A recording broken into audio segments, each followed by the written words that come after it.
Hi, my name is Gautam, and I actually stay in Malkajgiri itself. Like, I had this back pain. It's been 1.5 years. I have tried many treatments like chiropathy, oil massage, physiotherapy especially, but it didn't work out as much like what I expected. I strongly suggest homeopathy. You people can carry on with the homeopathy. Area Malkajgiri, and doctor name is like Nagesharov, and the clinic name is Neocare Homeopathy. మిథునం వారికి గనక చూసుకున్నట్లయితే మీకు సప్తమ స్థానంలోకి వస్తున్నాడు కుజుడు, లగ్నంలో గురువు యొక్క సంచారము, దశమంలో శని యొక్క సంచారము, మూడులో కేతువు యొక్క సంచారం. ఎప్పుడైనా సరే ఈ శని కుజులు పరస్పర వీక్షణలు జరుగుతున్నప్పుడు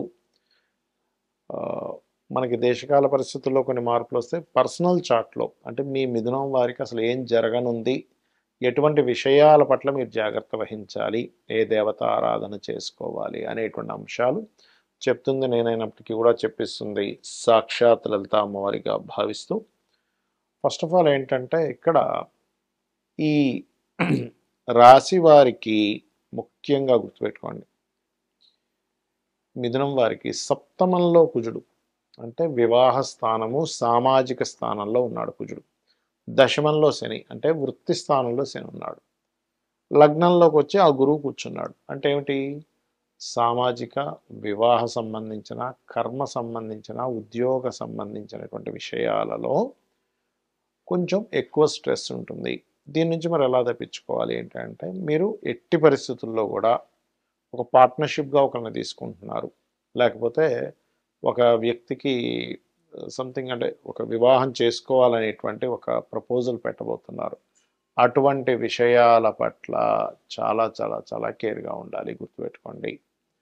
అలాగే మరొక విషయం ఏంటంటే, ఇక్కడ దశమ స్థానంలో శని భగవానుడు ఉన్నందుకు పర్టికులర్గా శని ఎప్పుడైతే దశమ స్థానంలో ఉంటాడో వృత్తి స్థానము అంటారు. ఈ వృత్తి స్థానంలో ఉండేటువంటి శని కుజుడి యొక్క దృష్టిలో ఉన్నందుకు కొంచెం ఓవర్ స్ట్రెస్ ఉంటుంది, ఓవర్ వర్క్ స్ట్రెస్ ఉంటుంది.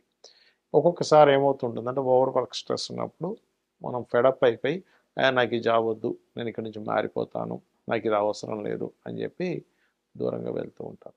అటువంటి విషయాల పట్ల కాస్త జాగ్రత్త వహిస్తూ ఉండాలి.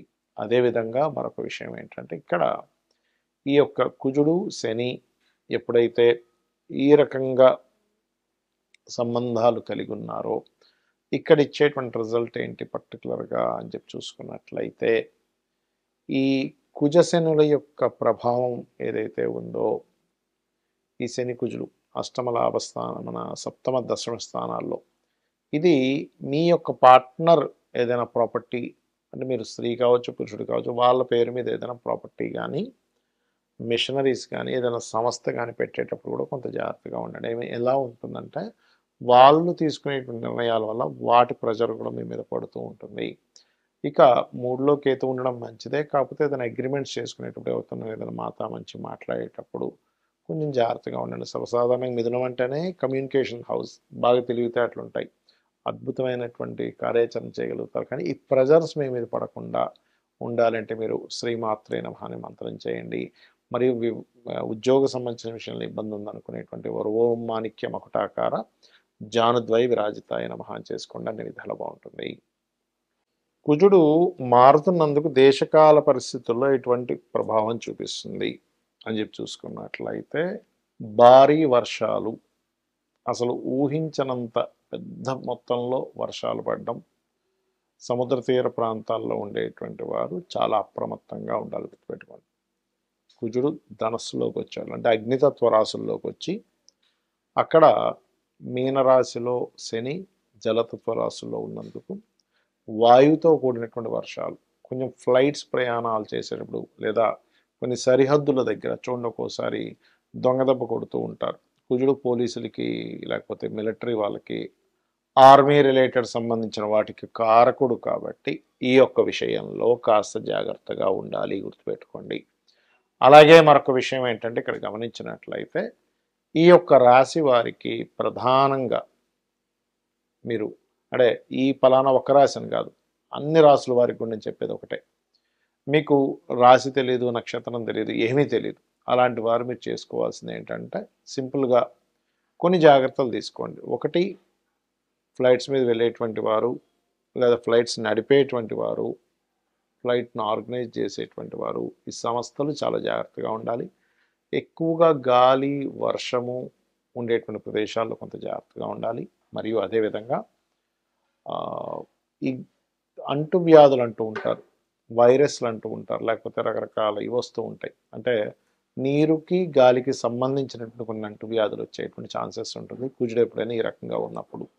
ఇది ఈ ఒక్క రోజుతో వెళ్ళిపోవట్లేదు, ఎందుకంటే శని ఆల్మోస్ట్ మీకు మీన రాశిలో ఉంటుంది. ఇది ఒక 1.5 year ప్రాసెస్ ఇదంతా చెప్పాలంటే. అయితే ఎటువంటి ఉన్నా సరే భగవంతుడి యొక్క అనుగ్రహం కనుక ఉన్నట్లయితే ఖచ్చితంగా ఆ యొక్క అమ్మవారి అనుగ్రహంతో మనం బయటపడవచ్చు. దానికి ఏం చేయాలి అంటే గోశాలకు వెళ్ళి గోవులకి బెల్లము, క్యారెట్స్, బెల్లం కూడా 4 ఉండల్లా తినిపిస్తూ, క్యారెట్స్, వీలైతే అరటికాయలు, ఈ 3 తినిపించండి. మరియు అదేవిధంగా చండీ పారాయణం కానీ చండీ హోమం కానీ ఎక్కడైనా జరుగుతుంటే వెళ్ళి చేసుకోండి, సరిపోతుంది. మరి ఈ గ్రహాలు ఏ గ్రహాల దగ్గర దీపారాధన చేసుకుంటే గ్రహ అనుగ్రహం కూడా ఉంటుంది అని చెప్పి చూసుకున్నట్లయితే శని, కుజ, రాహు, గురు, ఈ 4 గ్రహాల దగ్గర దీపారాధన చేయండి అన్నమాట.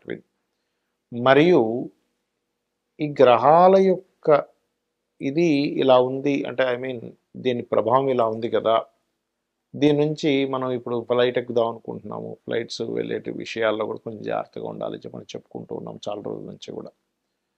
మరి దీనికి ఎట్లాగా ఏమిటి అని చెప్పి చూసుకున్నట్లయితే ఇంటి నుంచి మీరు బయలుదేరే ముందు ఒక్కసారి మీ ఇష్టదైవాన్ని తలుచుకోండి.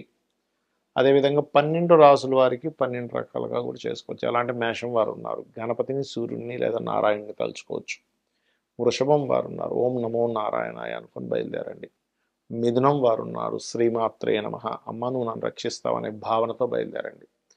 కర్కాటకం వారు ఉన్నారు, ఓం స్కందాయ నమః అనుకుని బయలుదేరండి. కర్కాటక లగ్నం అయినా పర్లేదు, కర్కాటక రాశి అయినా పర్లేదు, ఇక్కడ నేను చెప్పేది లగ్నమైనా రాశి అయినా సరే పనిచేస్తుంది. సింహం వారు ఉన్నారు, ఓం దత్తాత్రేయాయ నమః అనుకుని బయలుదేరండి. కన్యారాశి వారు ఉన్నారు, ఓం నమో వెంకటేశాయ. తుల, ఓం దుర్గాయ నమః, ఓం దుమ్ దుర్గాయ నమః లేదా ఓం కాళికాదేవి అయి నమః. వృశ్చికం వారు ఓం కాలభైరవాయ నమః లేదా ఓం దత్తాత్రేయాయ నమః చేసుకోవచ్చు. ధనస్సు వారు ఓం లక్ష్మీ నరసింహస్వామి అయి నమః అనుకొని బయలుదేరండి ఎక్కడికైనా బయటకు వెళ్ళేటప్పుడు. అదేవిధంగా మకరం వారు అనుకోండి, చక్కగా మీరు ఓం శ్రీమాత్రే నమః లేదా ఓం లలితాంబికాదేవి అయి నమః అనుకోవచ్చు, లేదా ఓం లక్ష్మీదేవి అయి నమః అనుకున్నా సరిపోతుంది. అదేవిధంగా కుంభం వారు పర్టికులర్గా ఓం నమో నారాయణ లేదా ఓం వాసుదేవాయ నమః అనుకోండి. మీనం వారు ఓం రాజరాజేశ్వరీ దేవి అయి నమః అనుకోండి. ఇలా మీరు ఇంట్లో మనస్ఫూర్తిగా నేను బయటికి వెళ్తున్నాను తల్లి, లేకపోతే తల్లి అయితే తల్లి, తండ్రి అయితే తండ్రి అని అనుకొని మీరు నేను సురక్షితంగా వెళ్ళి వచ్చే బాధ్యత నీది, నిన్ను పూర్తిగా నమ్ముకొని బయటికి వెళ్తున్నాను అనుకున్నట్లయితే ఇప్పుడు ఉండేటువంటి ప్లానటరీ పొజిషన్స్ ఏవైతే ఉన్నాయో, ఎందుకంటే శని కుజులు పరస్పర వీక్షణ అంటారు దీన్ని. అంటే శని మీనరాశిలో ఉండి కుజుడి మీద దృష్టి ఉంది, కుజుడు ధనస్సు నుంచి మీనంలో ఉండే శనిని చూస్తున్నాడు. ఈ పరస్పర వీక్షణలు ఉన్నప్పుడు పర్టికులర్గా జన నష్టం ఎక్కువగా జరుగుతూ ఉంటుంది. అది ఒక్కొక్కసారి బాంబు అనుకోండి, యాక్సిడెంట్స్ అనుకోండి, ఇట్లాంటివి ఉంటాయి. కాబట్టి అందరూ బాగుండాలనేటువంటి ఉద్దేశంతో ఈ యొక్క పరిహారం చెప్పడం జరిగింది. మరి కొంతమందికి ఎక్కడో విదేశాల్లో ఉంటారు, అక్కడ నవగ్రహాలు ఉండవు, కూర్చొని చక్కగా ధ్యానం చేసుకోండి, చండీ వినండి. ఎందుకంటే మనం ఎక్కడున్నా కూడా యూట్యూబ్లో చండీ పారాయణం కొడితే వస్తుంది. చండీ చేయించుకోలేమండి, నాకు అంత ఇది లేదు, స్తోమత లేదు అనుకునేమో చండీ పారాయణం వినండి, చక్కగా అన్ని విధాలా మీకు బాగుంటుంది. ఆ యొక్క లలితాంబిక అమ్మవారి అనుగ్రహం మీకు కలగాలని మనస్ఫూర్తి కోరుకుంటూ శ్రీమాత్రే నమః.